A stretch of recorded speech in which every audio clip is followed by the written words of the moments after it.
Going to be carried in its own container. A little bit of powder every time we reload into that pan.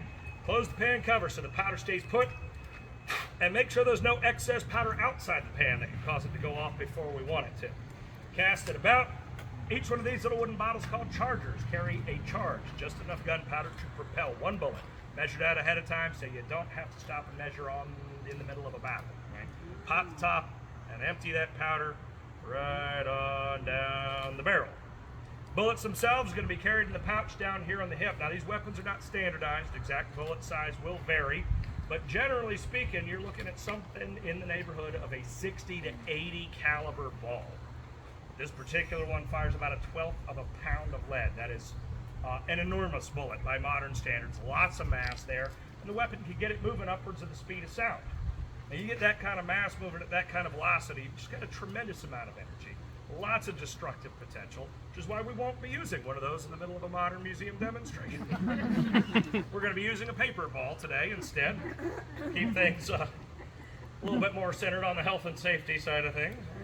But the projectile is going to go directly on top of the gunpowder, no patch or wadding yet in use in this time period. And the scouring stick is then used to push it to the breech and seat it tightly against the powder charge. Return the scouring stick and recover the weapon. And at this point it's loaded and primed, but it's important to bear in mind why we still use the term firearm. Right? Gunpowder doesn't just magically go off when you pull the trigger, it has to be set on fire.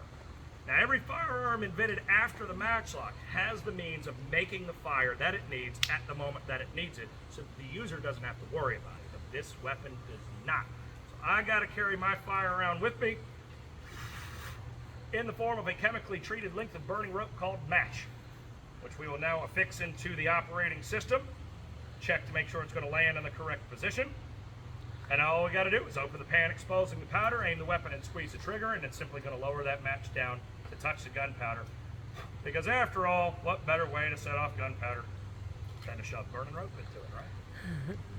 So there we have it. Now again, it does tend to be a little on the loud side, so you may wish to cover your ears. Present your piece! Get high! All right, well that concludes our demonstration of